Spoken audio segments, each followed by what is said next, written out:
अध्याय 17 श्रद्धा के विभाग। अर्जुन ने कहा, हे कृष्ण, जो लोग शास्त्र के नियमों का पालन न करके अपनी कल्पना के अनुसार पूजा करते हैं, उनकी स्थिति कौन सी है? वे सतोगुणी हैं, रजोगुणी हैं या तमोगुणी?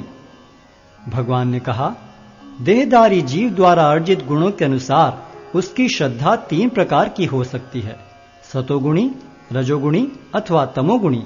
अब इसके विषय में मुझसे सुनो। हे भरतपुत्र, विभिन्न गुणों के अंतर्गत अपने अपने अस्तित्व के अनुसार मनुष्य एक विशेष प्रकार की श्रद्धा विकसित करता है। अपने द्वारा अर्जित गुणों के अनुसार ही जीव को विशेष श्रद्धा से युक्त कहा जाता है। सतोगुणी व्यक्ति देवताओं को पूजते हैं, रजोगुणी यक्षों व राक्षसों की पूजा करते हैं और तमोगुणी व्यक्ति भूत प्रेतों को पूजते हैं। जो लोग दंभ तथा अहंकार से विभूत होकर शास्त्र विरुद्ध कठोर तपस्या और व्रत करते हैं, जो काम तथा आसक्ति द्वारा प्रेरित होते हैं, जो मूर्ख हैं तथा जो शरीर के भौतिक तत्वों को तथा शरीर के भीतर स्थित परमात्मा को कष्ट पहुंचाते हैं, वे असुर कहे जाते हैं।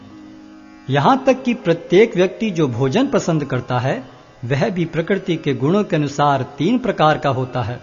यही बात यज्ञ, तपस्या तथा दान के लिए भी सत्य है। अब उनके भेदों के विषय में सुनो। जो भोजन सात्विक व्यक्तियों को प्रिय होता है, वह आयु बढ़ाने वाला, जीवन को शुद्ध करने वाला तथा बल, स्वास्थ्य, सुख तथा तृप्ति प्रदान करने वाला होता है। अत्यधिक तिक्त, खट्टे, नमकीन, गरम, चटपटे, शुष्क तथा जलन उत्पन्न करने वाले भोजन रजोगुणी व्यक्तियों को प्रिय होते हैं। ऐसे भोजन दुख, शोक तथा रोग उत्पन्न करने वाले हैं। खाने से 3 घंटे पूर्व पकाया गया, स्वादहीन, वियोजित एवं सड़ा, झूठा तथा अस्पृश्य वस्तुओं से युक्त भोजन उन लोगों को प्रिय होता है जो तामसी होते हैं। यज्ञों में वही यज्ञ सात्विक होता है जो शास्त्र के निर्देशानुसार कर्तव्य समझकर उन लोगों के द्वारा किया जाता है जो फल की इच्छा नहीं करते। लेकिन हे भरतश्रेष्ठ, जो यज्ञ किसी भौतिक लाभ के लिए या गर्ववश किया जाता है, उसे तुम राजसी जानो।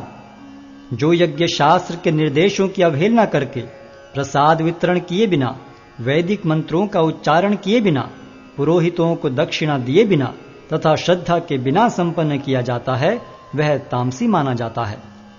परमेश्वर, ब्राह्मणों, गुरु, माता पिता जैसे गुरुजनों की पूजा करना तथा पवित्रता, सरलता, ब्रह्मचर्य और अहिंसा ही शारीरिक तपस्या है।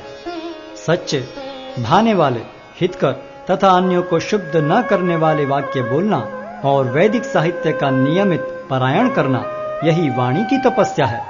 तथा संतोष, सरलता, गंभीरता, आत्मसंयम एवं जीवन की शुद्धि, ये मन की तपस्याएं हैं। भौतिक लाभ की इच्छा न करने वाले तथा केवल परमेश्वर में प्रवृत्त मनुष्य द्वारा दिव्य श्रद्धा से संपन्न यह 3 प्रकार की तपस्या सात्विक तपस्या कहलाती है। जो तपस्या दंभपूर्वक तथा सम्मान, सत्कार एवं पूजा कराने के लिए संपन्न की जाती है, वह राजसी कहलाती है। यह न तो स्थायी होती है, न शाश्वत।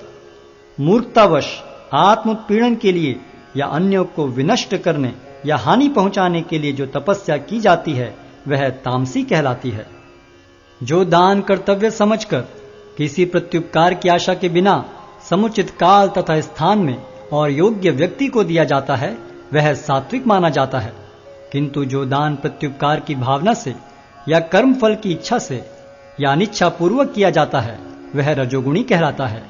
तथा जो दान किसी अपवित्र स्थान में, अनुचित समय में, किसी अयोग्य व्यक्ति को या बिना समुचित ध्यान तथा आदर से दिया जाता है, वह तामसी कहलाता है।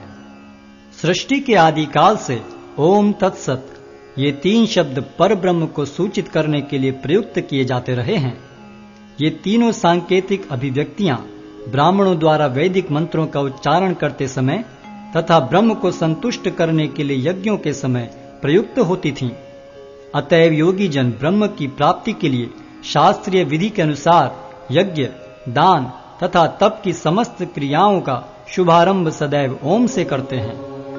मनुष्य को चाहिए कि कर्म फल की इच्छा किए बिना विविध प्रकार के यज्ञ, तप तथा दान को तत् शब्द कहकर संपन्न करे ऐसी दिव्य क्रियाओं का उद्देश्य भव बंधन से मुक्त होना है।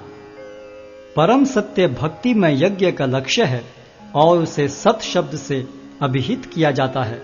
हे प्रथापुत्र, ऐसे यज्ञ का संपन्न करता भी सत कहलाता है। जिस प्रकार यज्ञ, तप तथा दान के सारे कर्म भी जो परम पुरुष को प्रसन्न करने के लिए संपन्न किए जाते हैं, सत हैं। हे पार्थ, श्रद्धा के बिना यज्ञ, दान या तप के रूप में जो भी किया जाता है वह नश्वर है, वह असत कहलाता है और इस जन्म तथा अगले जन्म दोनों में ही व्यर्थ जाता है।